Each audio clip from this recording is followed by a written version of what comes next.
नमस्कार साथियों, मैं हेमंत सर आप सबका अपने इस अलंकार ट्यूटोरियल के डिजिटल प्लेटफॉर्म पे स्वागत करता हूं। दोस्तों, आज हम लोग एंशिएंट हिस्ट्री वाले पार्ट को क्या करेंगे, स्टार्ट करेंगे। जो लोग आज के चैनल में नए हैं बेटा, वो हमारे यूट्यूब चैनल के प्लेलिस्ट में चले जाएंगे। वहां से आप source of history, stone age और उसके बाद स्टोन एज के बाद आपका पूरा इंडस वैली सिविलाइजेशन वाले वीडियो को हर टॉपिक वाइज एकदम बहुत अच्छे से आप वहां से देख सकते हैं। इंडस वैली सिविलाइजेशन के बाद हम लोग एक नए टॉपिक के बारे में डिस्कस करेंगे और वो है आपका वैदिक काल। जैसा कि जब आप सिंधु घाटी की सभ्यता पढ़ रहे थे तो उस दौरान आपने देखा कि हम लोगों ने एक विस्तृत नगरीय सभ्यता की क्या की थी, बात की थी। ठीक, आज हम लोग जो है एक विस्तृत ग्रामीण सभ्यता और संस्कृति की बात करेंगे। जो बच्चे हिस्ट्री से नेट की तैयारी कर रहे हैं, इसके साथ अगर आप टीजीटी और पीजीटी का प्रिपरेशन कर रहे हैं तो आपके लिए यह वीडियो बहुत ही बेनिफिशियल होने वाला है, खास तौर से हायर एजुकेशन के जो बच्चे हैं। और इसके साथ अगर आप किसी कॉम्पिटिटिव एग्जाम की तैयारी कर रहे हैं तो वहां पे भी जीके के अकॉर्डिंग हम लोगों को हिस्ट्री वाले पार्ट को क्या करना रहता है, पढ़ना रहता है। तो हम लोग स्टेप बाय स्टेप और बहुत ही बेसिक से लेके डीप तक की चीजों को जो अकॉर्डिंग टू एग्जाम आपके लिए क्या होता है, इंपॉर्टेंट होता है, उन सारी चीजों के बारे में हम लोग बहुत अच्छे से चर्चा करेंगे। तो जैसा कि हमने आपको पहले ही बता दिया है कि आज हम लोग वैदिक काल यानी वैदिक पीरियड के बारे में चर्चा करेंगे। तो देख लेते हैं कि आज की क्लास में हम लोग किन किन बिंदुओं पे चर्चा करेंगे। तो सबसे पहले हम आपको बता दें, देखिए सारे पॉइंट्स हमने यहाँ पे लिखा है, हम लोग किन किन बिंदुओं पर बारी बारी करके चर्चा करेंगे।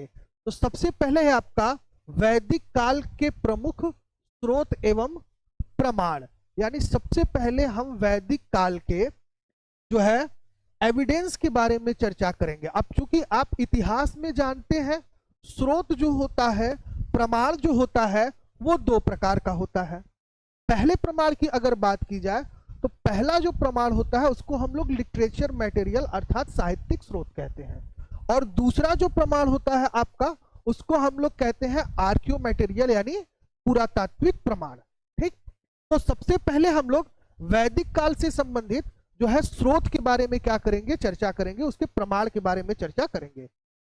दूसरे पॉइंट में अगर देखा जाए तो दूसरे पॉइंट में हम लोग वैदिक काल का सामान्य परिचय, इसके बारे में हम लोग चर्चा करेंगे, यानी इसके जनरल इंट्रोडक्शन के बारे में हम लोग चर्चा करेंगे।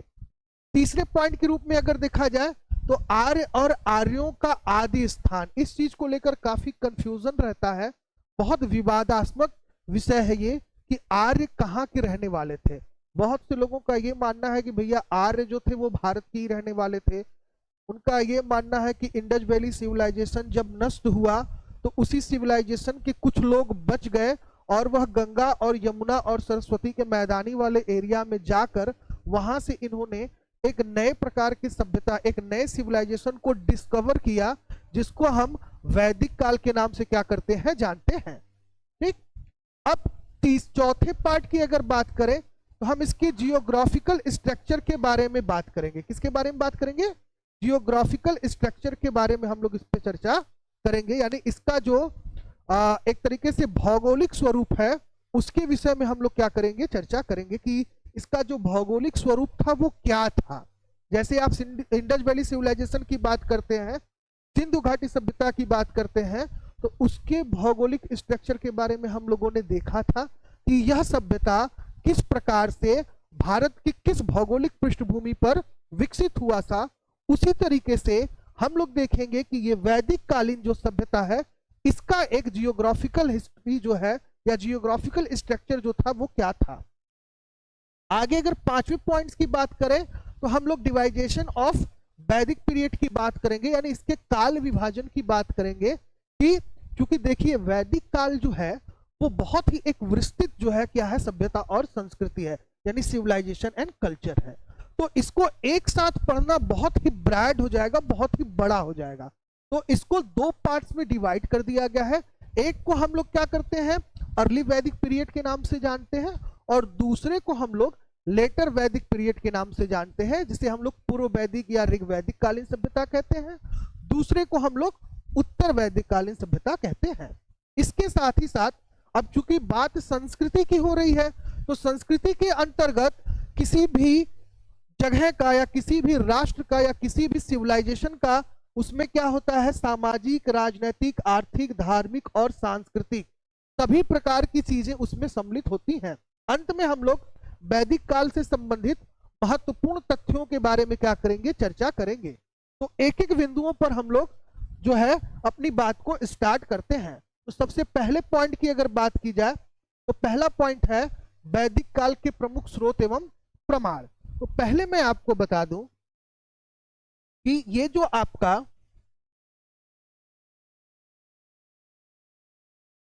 वैदिक काल है, यह काल अगर बात किया जाए तो इस काल यानी जो वेद शब्द है, वेद से वैदिक बना, और वेद शब्द का को संस्कृत में क्या कहते हैं, आपका विद कहते हैं। क्या कहते हैं, विद कहते हैं, जिसका शाब्दिक अर्थ होता है ज्ञान। क्या होता है, ज्ञान।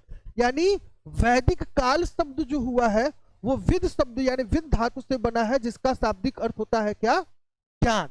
अब चूंकि इस काल के बारे में हमें वेदों से सबसे ज्यादा प्रमाण मिलता है, इसीलिए इसे वैदिक काल के नाम से क्या किया जाता है, जाना जाता है। तो अगर वैदिक काल की बात करें तो हमने कहा कि भाई संस्कृत में ये क्या है, एक तरीके से विद धातु से बना है, और जिसका शाब्दिक अर्थ क्या होता है, ज्ञान होता है। ठीक, तो एक चीज तो यहां पे ये क्लियर हो गया। दूसरी बात अगर बात करें तो वैदिक काल के जो जनक थे, इसको किसने जो है कि जो है प्रोड्यूस किया, एस्टैब्लिश किया, तो उनको कहा जाता है हमारे इतिहास में आर्य कहा जाता है। क्या कहा जाता है, आपका आर्य कहा जाता है। अगर आर्य शब्द की बात करें तो आर्य शब्द का सबसे पहली बार प्रयोग 1853 ईस्वी में एक व्यक्ति थे जिनका नाम था मैक्स मूलर। मैक्स मूलर ने सबसे पहली बार जो है आर्य शब्द का प्रयोग किया था। कब, 1853 में। 1853 में आर्य शब्द का प्रयोग सबसे पहली बार किसने किया, अगर आपसे ये प्रश्न पूछा जाए तो आप कहेंगे कि भाई मैक्स मूलर ने किया। तीसरा अगर बात किया जाए, तीसरे फैक्ट की अगर बात करें तो तीसरी चीज ये जान लीजिए, कई बार पूछता है आर्य शब्द का अर्थ क्या होता है। तो आर्य शब्द के अर्थ की बात करें तो इसको या आपका क्या कहा जाता है, श्रेष्ठ कहा जाता है, कुलीन कहा जाता है, एक तरीके से विद्वान कहा जाता है, तो ये आपका ज्ञानी कहा जाता है। अलग अलग शब्दों में इसको प्रयोग किया जाता है। तो इन सारी चीजों से ये तो पता चल गया कि आर्य कोई जाति नहीं है बल्कि एक उपाधि है। यानी आर्य एक संस्कृत का शब्द है। जो व्यक्ति श्रेष्ठ है, विद्वान है, कुलीन है और ज्ञानी है, उन्हीं व्यक्तियों के लिए आर्य शब्द की एक उपाधि प्रदान की गई थी। तो आर्य को किसी वर्ग और जाति विशेष से जोड़ना हमें नहीं लगता कि उचित होगा, क्योंकि आर्य एक उपाधि है। और यह उपाधि किसको प्रदान की जाती थी, तो श्रेष्ठ लोगों को, कुलीन लोगों को, विद्वान लोगों को और ज्ञानी लोगों को क्या किया जाता था, आर्य के नाम से संबोधित किया जाता था। तो यहां तक की चीजें क्लियर हो गई। ये सारी बात आपके समझ में आई, यहां तक की चीजें समझ में आई। आगे चलते हैं।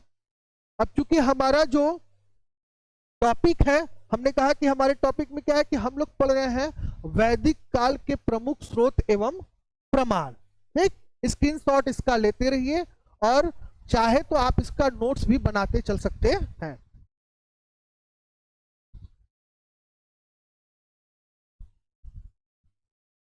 चलिए आगे चलते हैं और आगे आपको चीजों को बताते हैं। अब चूंकि हमने आपको बताया कि आर्य जो थे, वैदिक काल की उत्पत्ति जो है संस्कृत के विद धातु से हुई, जिसका शाब्दिक अर्थ होता है आपका क्या, ज्ञान। अब यहाँ पे वैदिक काल के प्रमुख स्रोत एवं प्रमाण की बात करें तो आप जान लीजिए कि इतिहास में केवल दो ही स्रोत और दो ही प्रमाण होते हैं। एक स्रोत की अगर बात करें तो इसको कहा जाता है आपका क्या, साहित्य कहा जाता है। और दूसरे स्रोत की अगर बात करें तो उसको कहा जाता है आपका क्या, पूरा तत्व कहा जाता है। ठीक, तो दो स्रोत हैं इतिहास में, दो ही प्रकार के स्रोत होते हैं, एक होता है आपका लिटरेचर मटेरियल और दूसरा होता है आपका आर्क्यू मटेरियल। सबसे पहले हम पुरातात्विक स्रोत के बारे में बात करेंगे क्योंकि उसको ज्यादा विश्वसनीय और ज्यादा प्रामाणिक माना जाता है। तो पुरातात्विक स्रोत की अगर बात करें तो इसको दो भागों में क्या किया जाता है, डिवाइड किया जाता है। इसे हम दो पार्ट्स में डिवाइड करते हैं, एक है आपका चल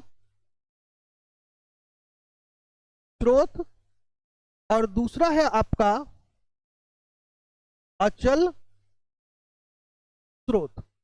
तो चल स्रोत की बात करें और अचल स्रोत की बात करें तो पहले यह समझ लेते हैं कि पुरातात्विक के अंतर्गत जो चल स्रोत होता है वो क्या होता है और अचल स्रोत जो होता है वो क्या होता है। तो अगर हम चल स्रोत की बात करें तो वह वस्तु, देखिए मैं लिख दे रहा हूं, वह वस्तु जिसे एक स्थान से क्या किया जा सकता है, आपका एक स्थान से दूसरे स्थान पर ले जाया जाए।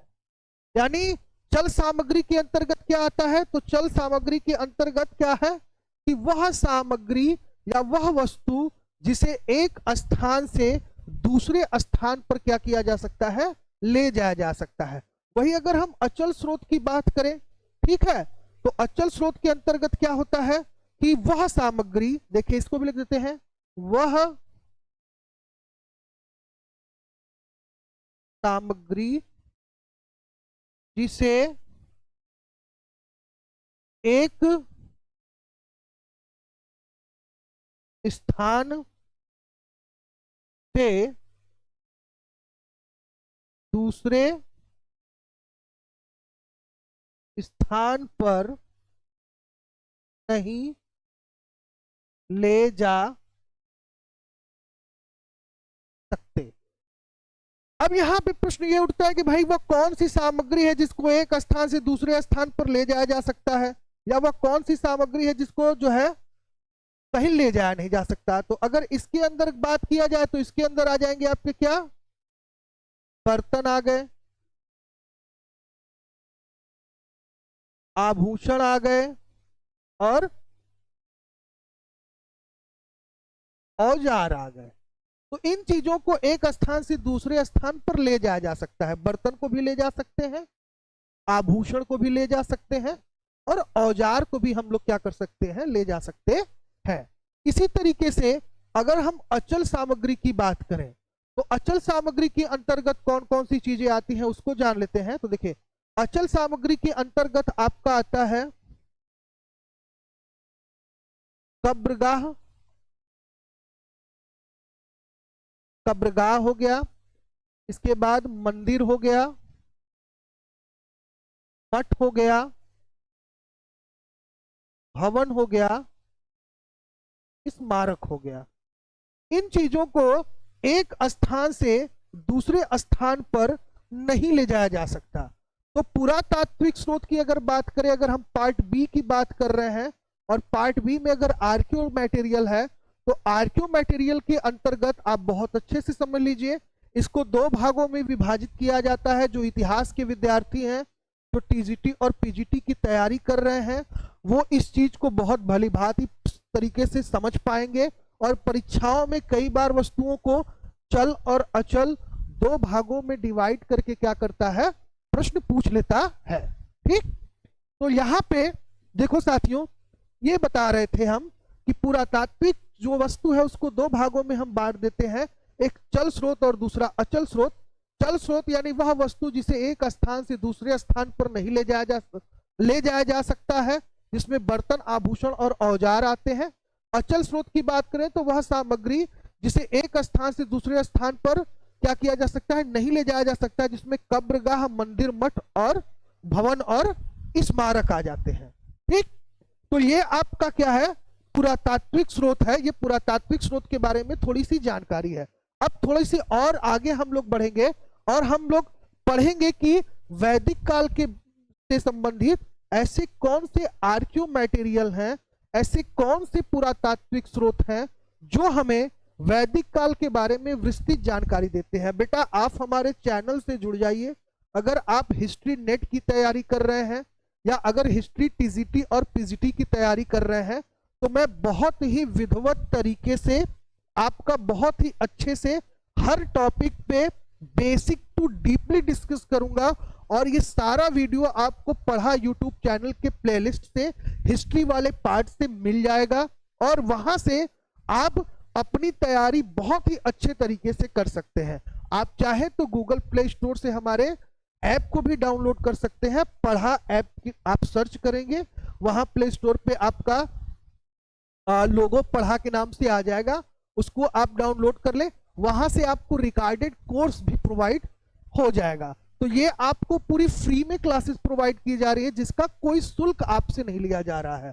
तो बहुत विधिवत तरीके से आप इसको स्टेप बाय स्टेप समझते रहिए और अंत तक यानी पूरे सिलेबस तक आप हमारे चैनल और हमसे जुड़े रहिए और इस पे नोट्स बनाते जाइए, इसका स्क्रीनशॉट लेते जाइए। मैं आपको विश्वास दिलाता हूं कि टीजीटी, पीजीटी और नेट जैसी परीक्षाओं को क्वालिफाई करने में आपको बहुत ज्यादा समय नहीं लगेगा। तो आप प्रॉपर जो है 2 से 3 महीने चैनल के साथ बहुत अच्छे से जुड़े रहें। अब चूंकि हमने ये आपको तो बता दिया, अब हम लोग इससे थोड़े से और आगे बढ़ते हैं और कुछ और चीजों को हम लोग देखते हैं। तो जैसा कि हमने आपको बताया कि भाई हम लोग पढ़ क्या रहे थे, तो हम लोग पढ़ रहे हैं आपका वैदिक काल का पुरातात्विक प्रमाण। तो इस वैदिक काल के पुरातात्विक प्रमाण की अगर बात करें तो हमने बताया कि भाई इसको हम लोग क्या किए हैं, 2 भागों में विभाजित करके पढ़ते हैं। एक है आपका चल और दूसरा है अचल। तो सबसे पहले वैदिक काल के पुरातात्विक प्रमाण में हम लोग बात करेंगे आपका अभिलेख का। किसकी बात करेंगे हम लोग? अभिलेख की बात करेंगे। अगर अभिलेख की बात की जाए तो यहाँ पे 2 ऐसे अभिलेख मिलते हैं जो कि हमें वैदिक काल के बारे में जानकारी देते हैं। पहला जो अभिलेख है इसको हम लोग कहते हैं आपका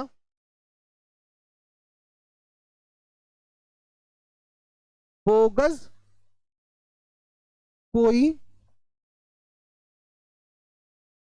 अभिलेख। क्या कहते हैं इसको हम लोग? कहीं कहीं बेगस कोई, कहीं कहीं इसको बोगस कोई अभिलेख कहा जाता है। और दूसरा जो अभिलेख है उस अभिलेख को कहते हैं कास्की का अभिलेख। ये 2 अभिलेख है। एक है आपका एक कौन सा है? एक है आपका बेगस कोई या बोगस कोई अभिलेख और दूसरा है कास्की का अभिलेख। तो सबसे पहले हम लोग इन दोनों अभिलेखों के टाइम ड्यूरेशन के बारे में बात कर लेते हैं, इसके समय के बारे में बात कर लेते हैं। तो यहाँ पे अगर बोगस कोई अभिलेख की बात करें तो यह अभिलेख जो है आपका 1400 ईसा पूर्व का है। कब का है? 1400 ईसा पूर्व का है। यही अगर कास्की के अभिलेख की बात की जाए, यह अभिलेख जो है यह आपका 1600 ईसा पूर्व का क्या है? अभिलेख है। तो एक तो हो गया 1400 का ईसा पूर्व का अभिलेख और दूसरा हो गया आपका 1600 ईसा पूर्व का अभिलेख। अब इन अभिलेखों के बारे में थोड़ा सा जानते हैं कि इन अभिलेखों से क्या प्रमाण मिलता है और इन अभिलेखों में कौन कौन सी चीजें हैं। तो अगर बेगस कोई अभिलेख की बात करें तो बेगस कोई जो अभिलेख है यह वर्तमान में जो है आपका वह एशिया माइनर के आपका जो ईरान में ये जो अभिलेख है यह फिलहाल अभी कहाँ है? तो यह अभिलेख है आपका ईरान में, यानी एक तरीके से एशिया माइनर में। यहाँ पे 2 कबीले थे। एक कबीले को कहा जाता है आपका हित्ती कबीला और दूसरे को कहा जाता है आपका मित्ती कबीला। इन कबीलों में क्या होता था, उस समय पारस्परिक बहुत ज्यादा युद्ध हुआ करते थे और उन युद्धों से क्या होता था, बहुत ही बड़े मात्रा में जन और धन की क्या होती थी, हानि होती थी। तो यहाँ के जो कबीलों के सरदार थे, यानी अगर हम हित्ती और मित्ती कबीलों की बात करें तो यहाँ दोनों के, इन दोनों के जो सरदार थे, तो हित्ती कबीले का जो सरदार था, देखो बहुत स्टेप से इसको समझते रहिएगा कि हित्ती कबीले का जो सरदार था उसको कहा जाता है आपका, उसका नाम था स्तुति व समना। क्या नाम था इसका, हित्ती कबीले का जो नाम था उसका नाम था स्तुति व ना। ये क्या था, वहां का हित्ती कबीले का सरदार था। ठीक, वही अगर मित्ती कबीले की बात करें तो मित्ती कबीले का जो सरदार था, ठीक है, उसका नाम था आपका मितिऊजा। क्या नाम था, मितिऊजा।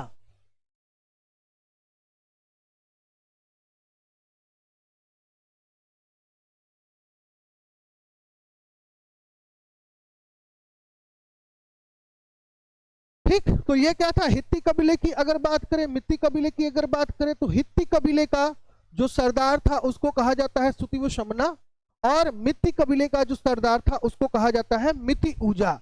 इन दोनों ने क्या किया कि आपस में एक संधि किया और संधि के दौरान ये प्रण लिया, ये कसम लिया कि भाई हम दोनों आपस में कभी अब युद्ध नहीं करेंगे। ठीक, और इसके उपलक्ष्य में यानी उस एक तरीके से उस युद्ध संधि के जो है प्रतीक के रूप में, प्रमाण के रूप में बेगस कोई अभिलेख की क्या की गई, स्थापना की गई। किसकी स्थापना की गई, ये जो बेगस कोई अभिलेख है, इस अभिलेख का क्या किया गया, स्थापना किया गया। अब इन अभिलेखों पर क्या है, तो बेगस कोई अभिलेख पर कुछ भारतीय देवी देवताओं का नाम मिलता है, जैसे इंद्र, वरुण, मित्र और नाशक्ति। तो इन देवताओं का नाम मिलता है, किसका, इंद्र का, वरुण का, मित्र का और नासत्य का। तो यहां पर अगर बेगस कोई अभिलेख की बात करें तो कुल 4, कितने, 4 भारतीय या वैदिक देवता का क्या मिलता है, नाम मिलता है। ठीक, तो इंद्र हो गया, वरुण हो गया, मित्र हो गया और नासत्य होगा, इन लोगों का नाम मिलता है। और ये एक तरीके से देखा जाए तो ये सभी वैदिक देवता हैं। तो यह जो अभिलेख है एक पुरातात्विक स्रोत के रूप में वैदिक काल से संबंधित है, जो हमारे वैदिक कालीन देवताओं के बारे में क्या करता है, बताता है। तो ये पूरा का पूरा जो अभी था फैक्ट, ये आपके बेगस कोई अभिलेख से था, इसका आप स्क्रीनशॉट ले लीजिए।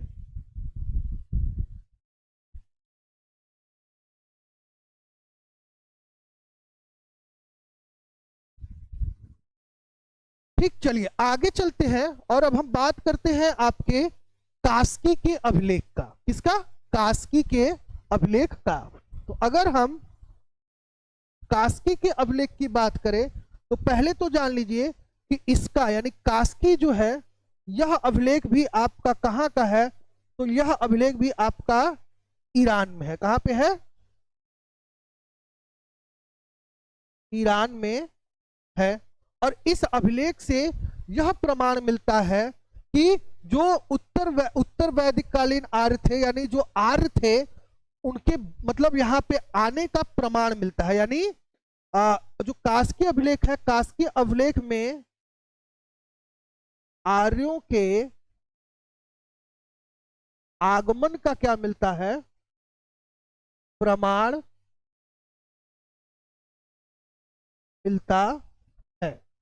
तो आर्यों के आगमन का जो प्रमाण है वो हमको कास्की अभिलेख से मिलता है। हमारा टॉपिक क्या है, हम वैदिक काल के पुरातात्विक प्रमाण के बारे में पढ़ रहे हैं।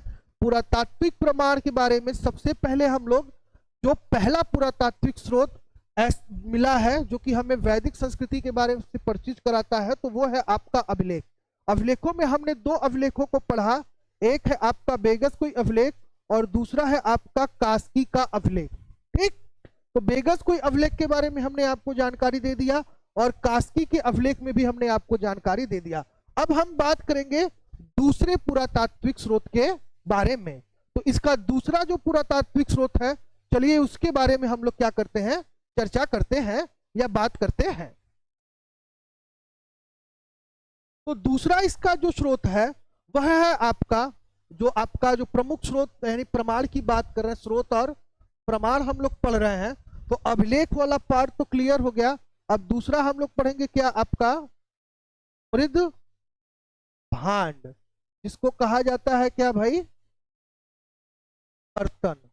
मृद भांड का मतलब होता है एक तरीके से आपका मिट्टी के बर्तन, मिट्टी के बर्तन। तो यहां पर दो प्रकार के मिट्टी के बर्तन मिले हैं। एक को कहा जाता है आपका, एक जो मिट्टी का बर्तन मिला है उसको कहा जाता है गेरुवर्णी। क्या कहा जाता है आपका, गेरुवर्णी पात्र। तो गेरुवर्णीय पात्र की अगर बात करें तो इसको जो है ओसीपी कल्चर भी कहा जाता है। क्या कहा जाता है, ओसीपी कल्चर भी क्या किया जाता है, कहा जाता है। और यहीं पे अगर दूसरे की बात करें तो एक और मिला है जिसको हम लोग कहते हैं कृष्ण लोहित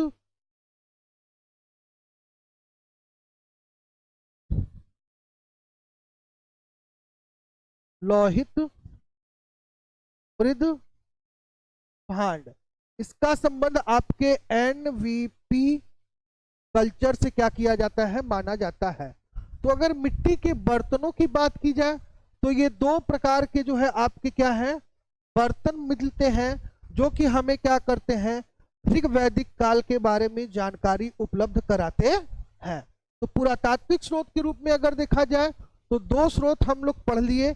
एक प्रमाण के रूप में हम लोगों ने अभिलेखों के बारे में पढ़ लिया और दूसरा हम लोगों ने पढ़ लिया आपके मृदभांड अर्थात मिट्टी के बर्तन के बारे में। यही से प्रश्न पूछता है परीक्षाओं में, तो ये दोनों ही पार्ट्स हम लोग क्या किए, अच्छे से डिस्कस कर लिए। ठीक, अब आगे चलते हैं।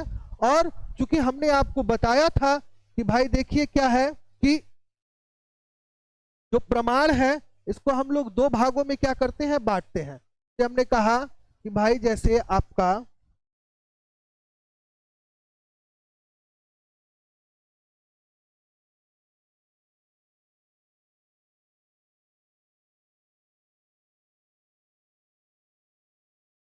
वैदिक कालीन प्रमाण की अगर बात करें तो हम लोग इसको दो भागों में डिवाइड करते हैं। ठीक, एक हम लोग का क्या है भाई, पूरा तत्व है। और पूरा तत्व में हमने आपको बता दिया, इसमें हम लोगों ने दो चीजों को पढ़ लिया। एक हम लोगों ने पढ़ लिया किसको, अभिलेख को हम लोग पढ़ लिए और दूसरा हम लोग पढ़ लिए क्या, मृद भांड। इसको हम लोग क्या किए, पढ़ लिए। अब हम लोग बात करेंगे किसके बारे में, तो दूसरे पार्ट यानी अब हम लोग बात करेंगे आपका साहित्य के बारे में। किसके बारे में, साहित्य के बारे में। तो ऋग्वैदिक कालीन साहित्य की अगर बात करें तो पहले तो आप जान लीजिए जो ईरानियों का सबसे पवित्र ग्रंथ है जिसका नाम है आपका क्या, वेद अवेस्ता। वेद अवेस्ता, यहां से भी हमें क्या मिलता है, आर्यों के बारे में जानकारी मिलती है। इसी तरीके से यहाँ पे हमारे जो वेद हैं, ब्राह्मण हैं, उपनिषद हैं, इसके बाद पुराण, स्मृति, वेदांग, महाकाव्य, इन सभी चीजों से हमें क्या मिलता है? वैदिक काल के विषय में, वैदिक काल के बारे में क्या मिलता है? जानकारी मिलता है। तो यहाँ पे आपका वेद हो गया, ब्राह्मण हो गया, उपनिषद हो गया, पुराण हो गया, स्मृति हो गया, वेदांग हो गया और महाकाव्य हो गया। तो इन सभी साहित्यों से हमें क्या मिलता है? प्रमाण मिलता है। अभी इन साहित्यों पे हम लोग विस्तृत चर्चा करेंगे और उसके लिए मैं एक अलग से वीडियो बनाऊंगा जिसमें मैं आपको वेद, ब्राह्मण, उपनिषद, पुराण, स्मृति, वेदांग और महाकाव्यों के विषय में बताऊंगा, क्योंकि अभी इसको हम लोग डिस्कस करेंगे तो ये बहुत लंबा और बहुत लेंदी चैप्टर हो जाएगा। तो अब पहला टॉपिक जो हम लोगों का था, मेरे हिसाब से वो क्लियर हो गया। पहला पॉइंट, जो पहला पॉइंट है आपका, हमने आपको बताया था कि जो पहला पॉइंट है भाई वो क्या है हमारा? वैदिक काल के प्रमुख स्रोत और प्रमाण। तो वैदिक काल के प्रमुख स्रोत और प्रमाण में हम लोग साहित्यिक स्रोत और पुरातात्विक स्रोत, दोनों ही स्रोत के बारे में हम लोग पढ़ लिए। अब हम लोग पढ़ेंगे वैदिक काल का सामान्य परिचय, यानी एक तरीके से इसके जनरल इंट्रोडक्शन के बारे में हम लोग क्या करेंगे? चर्चा करेंगे। तो पॉइंट नंबर 2 पे आते हैं और एक एक चीज के बारे में हम लोग चर्चा करना स्टार्ट करते हैं, डिस्कस करते हैं, हम लोग इसको पढ़ते हैं। ठीक, तो ये तो आपका। अब इनके सामान्य परिचय की अगर बात करें तो देखिए कई सारी चीजें हैं वो आपको हम बता दें। तो यहाँ पे अगर हम वैदिक काल के सामान्य परिचय की बात करें तो पहला पॉइंट तो आप यही समझ लीजिए कि हेडिंग डाल देते हैं पहले, वैदिक काल का सामान्य परिचय। तो वैदिक काल के सामान्य परिचय की अगर बात करें तो पहले पॉइंट की अगर बात करें तो पहला पॉइंट तो ये जान लीजिए कि यह एक ग्रामीण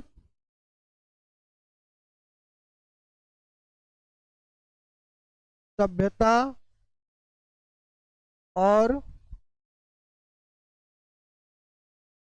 संस्कृति थी। क्या है? यह एक ग्रामीण सभ्यता और संस्कृति थी। दूसरा जान लेते हैं भाई, इसके जनक आर्य थे। यानी इसके जनक कौन थे? तो आर्य थे। इसके अलावा अगर बात किया जाए तो इनका जो भौगोलिक दृष्टिकोण है तो इनका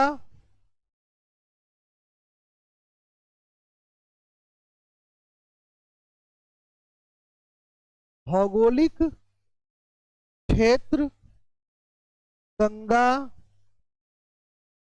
यमुना का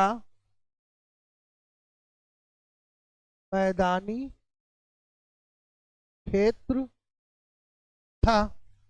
ठीक, इसके अलावा तीसरा फैक्ट अगर देखा जाए तो इनका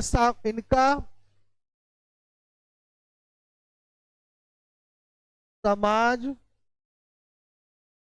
वर्ग और जाति दोनों में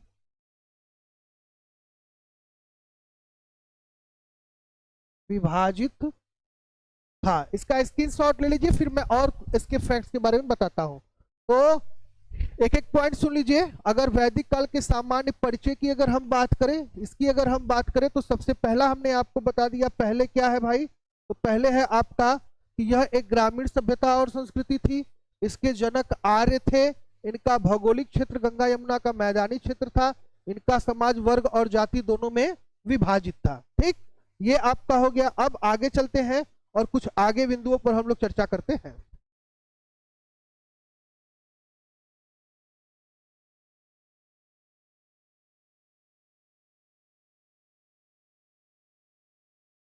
आगे अगर देखा जाए तो एक फैक्ट और हम लोग देख लेते हैं। पहले फैक्ट की अगर बात करें तो इनका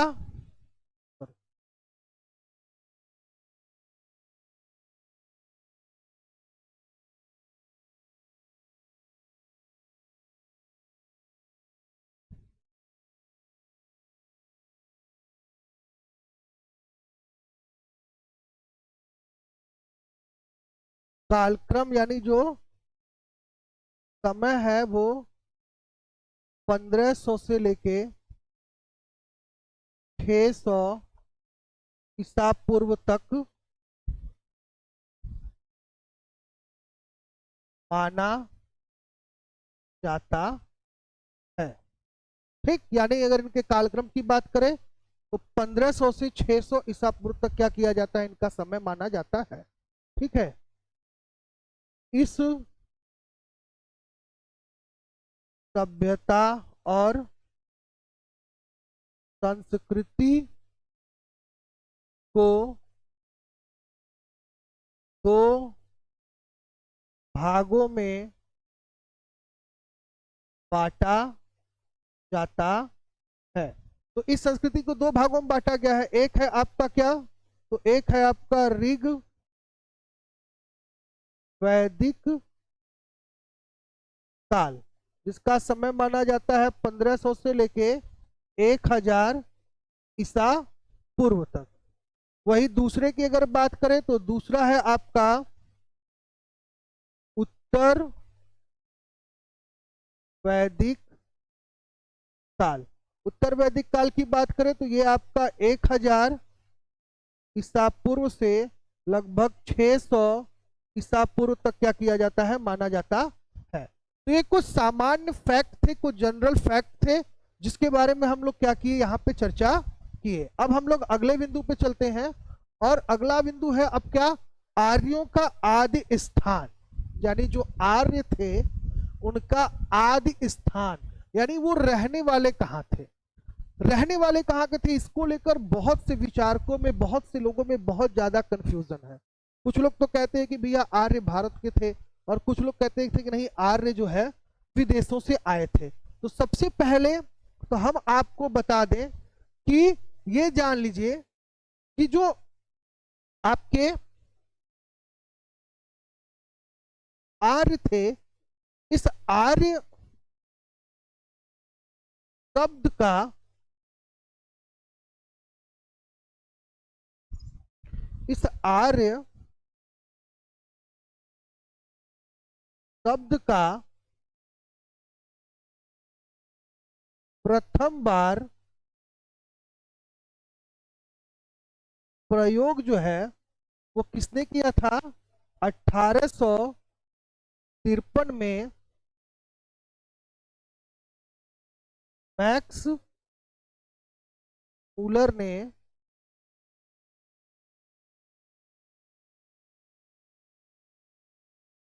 किया था। अब अगर इनके हम आदि स्थान की बात करें तो देखिए, आर्य शब्द का सबसे पहली बार प्रयोग किया था किसने, मैक्स मूलर ने। और इसके दो पक्ष हैं। कुछ लोग तो इसके भारतीय पक्ष के बारे में बात, यानी इसके जो विचारक हैं जिनमें मतभेद है इनके स्थान को लेकर, तो जान लीजिए कि इसको दो भागों में बांटते हैं हम लोग। एक तो है आपका क्या, भारतीय विचारक, और दूसरे हैं आपके क्या,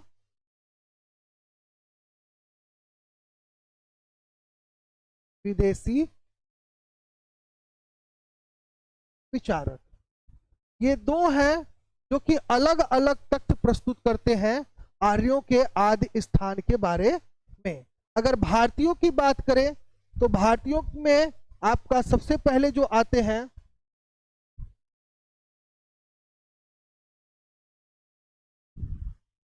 पहले आते हैं आपका सीडी कार्लाइल। सीडी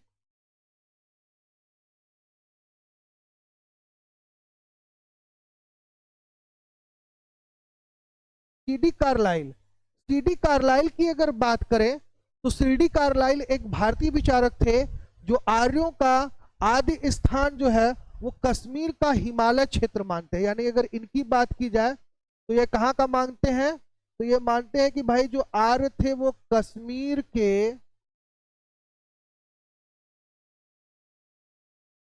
हिमालय क्षेत्र से आए थे। कौन कह रहा है, सीडी कार्लाइल कह रहे हैं। इसके अलावा अगर देखा जाए तो यहाँ पे अगले जो भारतीय विचारक हैं उनमें नाम आता है आपका अविनाश चंद्र जी का। किसका?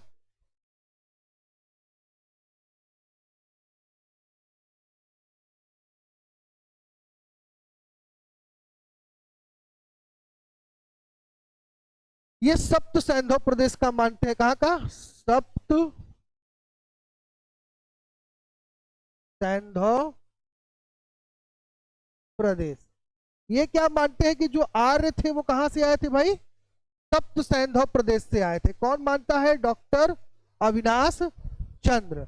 वहीं पे अगर बात के देखा जाए तो गंगानाथ झा की बात करते हैं। किसका? गंगानाथ झा। गंगानाथ झा की अगर बात की जाए तो गंगानाथ झा जो है आपके आर्यों को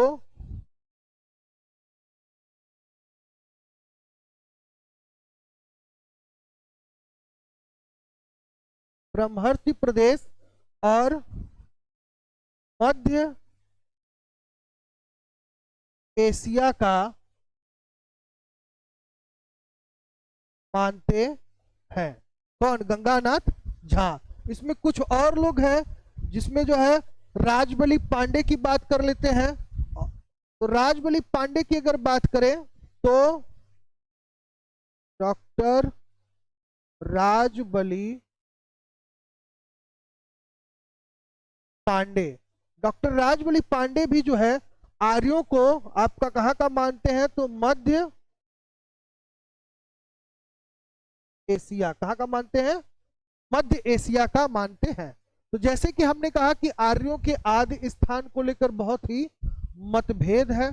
कुछ लोग तो मानते हैं कि आर्यों का जो है वो क्या हुआ था, भारतीय जो है आपका भारतीय विचार, भारतीय रूप से मानते हैं, कुछ उसको विदेशी मानते हैं।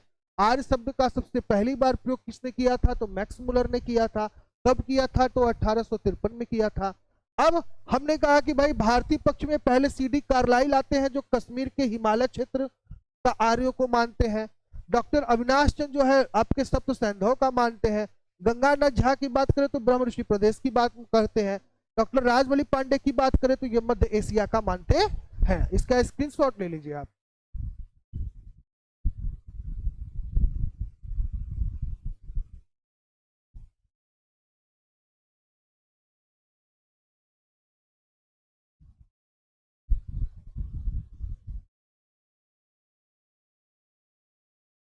अब हम लोग बात करेंगे विदेशी विचारकों के बारे में। किसके बारे में? विदेशी विचारकों के बारे में। भारतीय विचारकों के बारे में हमने आपको बता दिया। इसको आप अच्छे से इसको नोट कर लीजिए या इसका स्क्रीनशॉट आप ले लीजिए। अब हम लोग बात करेंगे आपके भारतीय विचारकों, विदेशी विचारकों के बारे में। तो आर्यों के आदि स्थान के संबंध में हम लोग बात करेंगे। किसका? विदेशी विचारकों के आधार पर। तो विदेशी विचारकों के आधार पर अगर बात किया जाए तो विदेशी विचारकों में सबसे पहला जो आता है आपका जो क्षेत्र है वह, उसमें सबसे पहले व्यक्ति का नाम आता है और उनका नाम है आपका एडवर्ड मेयर। क्या नाम है? Edward mayor.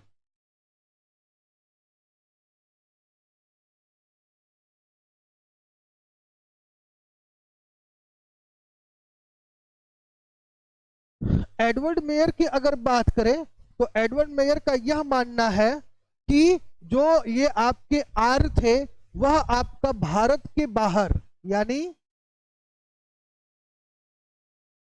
भारत के बाहर पश्चिम के पठार से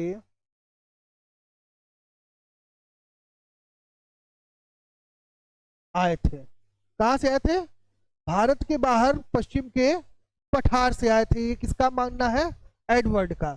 यही अगर बात किया जाए तो नाम आता है आपका नेहरिंग का। किसका? नेहरिंग। तो दूसरे विचारक है, उनका नाम ना क्या है?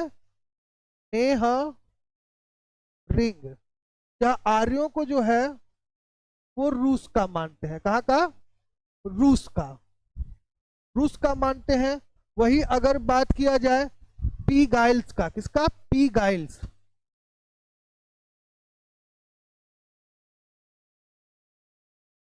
पी गाइल्स की बात करें तो पी गाइल्स इन्हें जो है आपका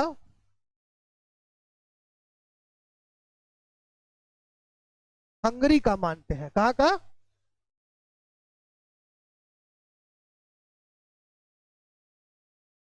हंगरी का मानते हैं। तो यहाँ पे अलग अलग विचारक जो है आर्यों के आने के संदर्भ में क्या की है, अपने तर्क को प्रस्तुत किए हैं। तो भारतीय पक्ष में हमने आपको बता दिया, जैसे कि बाल गंगाधर तिलक और गंगा झा, इन लोगों का जो बात आता है, इन लोगों का ये है कि भाई ये आर्य जो है वहां से आए थे। एडवर्ड मेयर, ये लोग विदेशी विचारक हैं, इनका मानना है कि आर्य इन इन स्थानों से आए थे। तो ये आर्यों के आदि स्थान संबंधित जो टॉपिक था वो भी आपका क्लियर हो गया।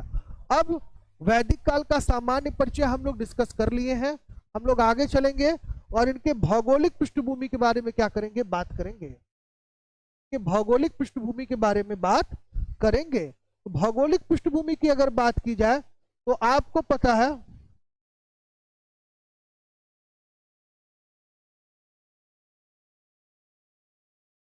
उत्तर, दक्षिण, पूर्व और पश्चिम। आप मैप ऊपर है, मैप से भी आप चीजों को क्या कर सकते हैं, देख सकते हैं। तो कुछ लोगों का तो मानना है कि भाई ये जो आर्य थे, इन आर्यों का जो स्थान है ये इधर वाला जो पश्चिमोत्तर वाला प्रदेश है, कहाँ का, पश्चिमोत्तर वाला जो प्रदेश है, वहां से ही आर्यों ने भारत में क्या किया था, एंट्री किया था।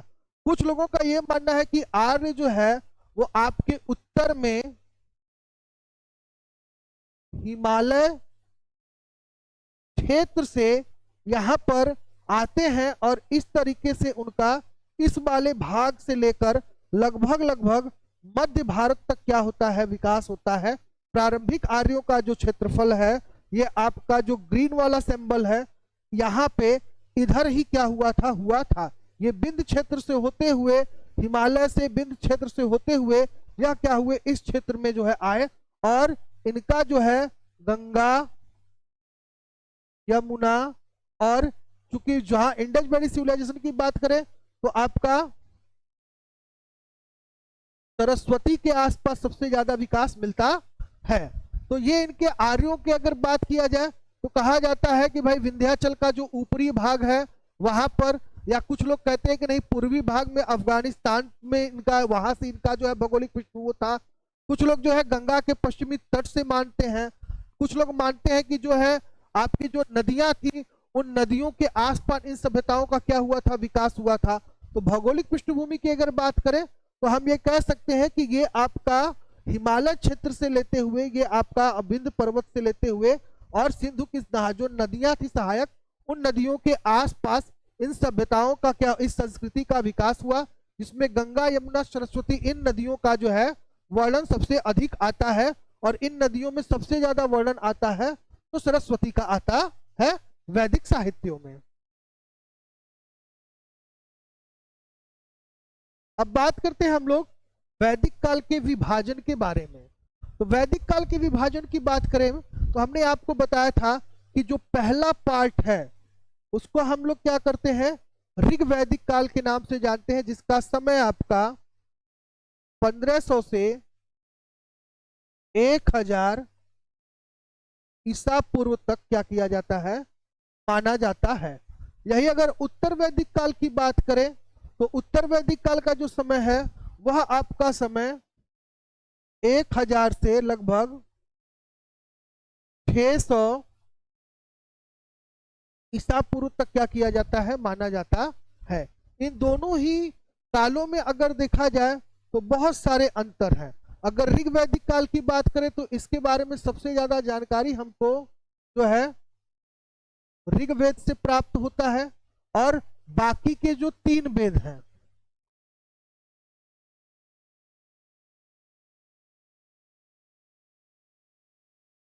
बाकी के 3 वेद उत्तर वैदिक काल से संबंधित हैं। यहाँ के अगर समाज की बात करें तो समाज है वो क्या था, वर्ग में विभाजित था।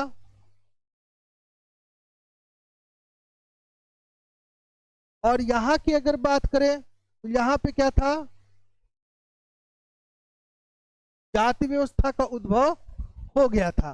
तो अगर काल विभाजन की बात करें तो क्योंकि विस्तृत यानी इसके विस्तार के कारण और इसके बहुत सारे सामाजिक, राजनीतिक, धार्मिक बदलाव के कारण इसको क्या किया गया है, दो भागों में बांटा गया है। एक को ऋग वैदिक या पूर्व वैदिक काल कहते हैं, दूसरे को उत्तर वैदिक काल कहते हैं। ये पूरा का पूरा आपको फुल वीडियो बहुत डीपली हमारे ऐप से भी आपको मिल जाएगा। जो लोग फुल कोर्स आपका एप्लीकेशन से परचेज करेंगे, जहां पे टीजीटी और पीजीटी और नेट के विद्यार्थियों के लिए रिकॉर्डेड कोर्स तैयार किया गया है, जहां से आपका पूरा ancient history, medieval history, modern history, ये पूरा का पूरा हिस्ट्री जो है आपका रिकॉर्डेड कोर्स, इसके साथ साथ हर टॉपिक पे विस्तृत डिस्कशन और उसका ऑब्जेक्टिव 1 से 2 3 उसका जो है लगभग 3 4 प्रैक्टिस सेट, साथ में आपका मॉक टेस्ट और पीडीएफ नोट्स, बहुत सारी फैसिलिटीज आपके ऐप पर अवेलेबल हैं। चलिए आगे चलते हैं और आगे टॉपिक को हम लोग देखते हैं कि अगला टॉपिक क्या है। अब हम बात करेंगे वैदिक कालीन सामाजिक, राजनैतिक, आर्थिक, धार्मिक और सांस्कृतिक जीवन का। तो चूंकि वैदिक काल में हमने कहा कि भाई दो थे, दो भागों में बांटा जाता है। एक तो है आपका पूर्व वैदिक काल और दूसरा है आपका उत्तर वैदिक काल। ठीक, तो इन दोनों में अगर देखा जाए तो इस सामाजिक राजनीति में बहुत अंतर था। अगर समाज की बात करें तो समाज इधर जो था वर्ग था, इधर क्या था, जाति था। यहां पे स्त्रियों की दशा अच्छी थी, स्त्रियों की दशा क्या थी, अच्छी नहीं थी।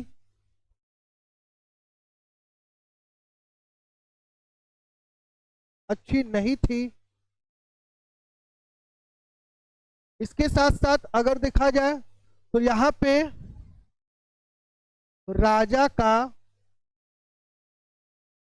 प्रमाण नहीं मिलता। ठीक है, यहां पे राजा का प्रमाण मिलता है। यहां पे अगर देखा जाए पूर्व वैदिक काल में तो सभा, समिति और विदथ, इन जो है सामाजिक और राजनीतिक संस्थाओं का प्रमाण मिलता है। यहाँ पे रत्नी का प्रमाण मिलता है। अगर राजनीतिक जीवन की बात हो रही थी, आर्थिक जीवन की बात करें तो यहाँ का जो व्यवसाय था वो क्या था, एक तरीके से कृषि था। यहाँ का जो व्यवसाय था वो क्या था, आपका पशु पालन था। इसके साथ साथ व्यापार और वाणिज्य का भी प्रमाण मिलता है। अगर राजा शब्द की बात करें तो राजा शब्द का सबसे पहली बार वर्णन हमको ऐतरेय ब्राह्मण में मिलता है। अगर हम विदेशी व्यापार की बात करें तो ऋग्वेद में 100 पतवार वाले नाव का वर्णन है, जिसके आधार पर लोग कहते हैं कि भाई वहां पे हो सकता है विदेशी व्यापार भी होता हो। धार्मिक जीवन की बात करें तो पूर्ण रूप से ये प्राकृतिक थे। ऋग्वैदिक काल में इंद्र प्रमुख देवता था और इस देवताओं के साथ ऋग्वेद में लगभग कुल 33 देवताओं का उल्लेख मिलता है, जिसको आपने समय 33 करोड़ कर दिया है। सांस्कृतिक जीवन की बात करें तो यहाँ का जो संस्कृति था वो ग्रामीण था। मनोरंजन के साधन में मछली पकड़ना, पासा खेलना, घुड़सवारी, इन सब चीजों का क्या था, चलन था। कला और साहित्य के दृष्टिकोण से देखा जाए तो हमने आपको मृदभांड बता दिया और इसके बाद क्या किया, आपको साहित्य में वेदों का हमने आपको प्रमाण बता दिया। तो अभी इन सारी चीजों पे हम लोग बहुत और अच्छे से डीपली डिस्कस करेंगे। अब हम लोग वैदिक काल से संबंधित महत्वपूर्ण तथ्यों की बात करें तो इसके बारे में हम लोग डिस्कस कर ही चुके हैं। तो ये आपका एक बहुत ही शॉर्ट इंट्रो हमने आपका वैदिक काल से रिलेटेड बनाया है। जहां तक कि मुझे आशा है कि यहाँ से बहुत सारी चीजें आपकी क्या हो जाएंगी, तैयार हो जाएंगे। तो आप ऐसे ही हमारे वीडियो के साथ, हमारे चैनल के साथ आप जुड़े रहिए। प्लेलिस्ट से आप हिस्ट्री के जो है पहले के वीडियो आप देख लीजिए। अब हम लोग वैदिक काल के बाद आगे की चीजों को हम लोग क्या करेंगे, डिस्कस करेंगे। अगर बहुत डीपली और बहुत अच्छे से इसको आप नेट और टीजीटी और पीजीटी के अकॉर्डिंग इसको तैयार करना चाहते हैं तो आप हमारे ऐप से रिकॉर्डेड कोर्स को परचेज कर सकते हैं। जय हिंद, जय भारत।